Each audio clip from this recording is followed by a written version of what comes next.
আরে মিছিল করেছে, এটা ভুল। আবার 2 নম্বর হলো কজন মারা গেছে সেটা নিয়ে কেউ বলে 5 জন, কেউ বলে 2 জন, কেউ বলে 5-6 জন, এটাও একটা সঠিক বলে না। আমাদের হিসাব অন্যরকম। তো সেই হিসাবে এই 2 জন, 4 জন, 5 জন, বড় জোর 6 জন মারা গেছে, এর বেশি না। কিন্তু সামনাসামনি সেই 6 জনের নাম, সবার নাম কিন্তু আসেনি, সবার নাম আসে না। সবার নাম যদি আসতো তাহলে তো ওই আমরা শুধুমাত্র এই 3-4 জনের নাম বলতাম না, এই রফিক, বরকত আর সালাম, এগুলো তো বলি আমরা। ব্যক্তিগতভাবে তাদেরকে আগে থেকে কি চিনতেন আপনি? কারোর সাথে পরিচয় ছিল? না না না, ওই একমাত্র বরকতকে চিনতাম। বরকত বিশ্ববিদ্যালয়ের ছাত্র। তার সাথে কি আপনার চলাফেরা হয়েছে স্যার? না। 36 বছর ধরে আছে স্যারের সাথে। আমি ওই কাজের বুয়া সাঁসের সঙ্গে, উনি আছে 25 বছর ধরে, আমি আছি 36 বছর ধরে। কথা শোনেও না, কথা বলতেও না, চোখেও দেখে না, বিশেষ করে অল্প হালকা হালকা দেখতে পারে। স্যার এমনি অসুস্থ, এমনি সমস্যা হইলো, তার অর্থনৈতিক অবস্থা তো ভালো না। উনি অনেক হিসাব করলে এক পর্যায়ে বলা যায় যে সে সাহায্যের উপরেই চলে। মনে করেন মাঝে মধ্যে কিছু কোথাও থেকে সাহায্য পায়, এটা দিয়ে চলাফেরা।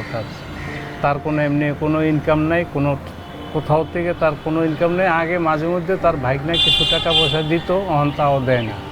1952 সালের ভাষা আন্দোলনের সময় তরুণদের যে স্পিরিট ছিল, বর্তমান প্রজন্মের তরুণদের মধ্যে কি সেটি দেখতে পান আহমদ রফিক?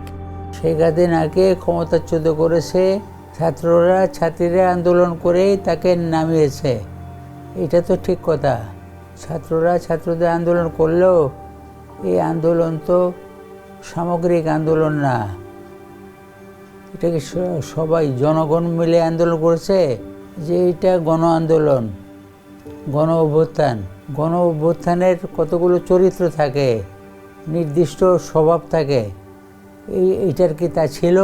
শেখ হাসিনা ঠিক মতো সরকার চালাতে পারেনি, তার পতন দরকার ছিল, পতন হয়েছে। তো এইটাকে যদি আপনি গণ অভ্যুত্থান বলেন বা ওই সামরিক কু বলেন, সেটা কি ঠিক হবে? যে কোনো আন্দোলনে সে আন্দোলনটা যদি সঠিক হয়, সে আন্দোলনের স্পিরিট থাকবে। স্পিরিট থাকলেই যে সেই আন্দোলন সঠিক হবে, সঠিক পথে যাবে, এমন তো কথা না। পরামর্শ হলো তারা চিন্তা করুক, তারা কিভাবে এই সমাজকে সুস্থভাবে তৈরি করতে পারবে, বড় করতে পারবে। সেটা যারা যদি চিন্তা করে, তাহলে এই সমাজের জন্য কিছু সম্ভাবনাময় বিষয় রেখে যেতে পারবে। না শুনতে চাইলে কী হবে? আমার দিন তো শেষ হয়ে গেছে, এখন নতুনদের কাছ থেকে শুনবে, যারা আপনাদের কাছ থেকে শুনবে, আপনাদের মধ্যে যারা এই বিষয়ে কোনো কাজকর্ম করেছেন তাদের কাছ থেকে শুনবে।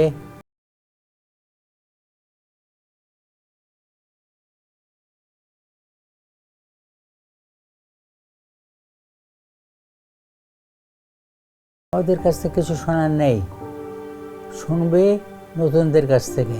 খবর খুব একটা রাখা হয় না, যেটুকু 2-4টা খবর আমি শুনতে চাই বা বলি, ও উনি পড়ে শোনায়। তবে যে ভাষার জন্য এত লড়াই, সেই বাংলা ভাষার সঠিক ব্যবহার না হওয়ায় বেশ আক্ষেপ এই ভাষা সৈনিকের। জানালেন সেই আক্ষেপের কথা। বাংলা ভাষা সঠিকভাবে ব্যবহার কেমন করে করবে? বাংলা ভাষা এখন তো আমাদের জীবনের সঙ্গে জড়িত না। বাংলা ভাষা গ্রামের ভাষা, বাংলা ভাষা গ্রামের লোকদের ভাষা। কথা বলি একভাবে, সেটাকে আবার মানে চালনা করি গ্রামীণ জীবনে, তো দুইটা ভিন্ন জিনিস হয়ে গেল না।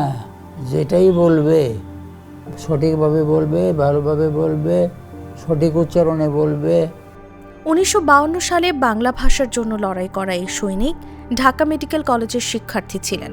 চিকিৎসাবিদ্যায় পড়ালেখা করলেও তিনি সমাজ সংস্কৃতি নিয়ে বহু প্রবন্ধ বই লিখেছেন। বাসা ভাড়া, আমাদের বেতন সহ লাখখানি টাকা পড়াই খরচ হবে। ট্রাস্ট থেকে 5 লক্ষ টাকা দিছিল। এটা শিল্প সংস্থা ট্রাস্ট, তো এটা সরকারি বলা চলে না। যেতে পারে না, তো ডাক্তারও আসে না, আইসা দেখে না। তো এই ওনারা নিয়ে যাইতে হইলে দুজনে ধরে নিয়ে যেতে হয় গাড়ি ভাড়া করে। নিয়মিত চেক আপ, ভালো উন্নত চিকিৎসার দরকার তো করতে পারতাছি না। উনি ওই যাওয়ার ভয়ও করে না বেশিরভাগটা। আইসা যদি কইরা দেওয়া যায় চিকিৎসা, তাইলে ভালো হয়। সরকার যদি দায়িত্ব নেয়, তাইলে এটা কইরা দিয়ে গেলে ভালো হয়। কালার এক্সপার্ট, জর্জ স্যাপ এবং মাইল্ড অন হ্যান্ডস টেকনোলজি সমৃদ্ধ অরিক্স ক্রিস্টাল ওয়াশ আপনার লন্ড্রি এক্সপার্ট।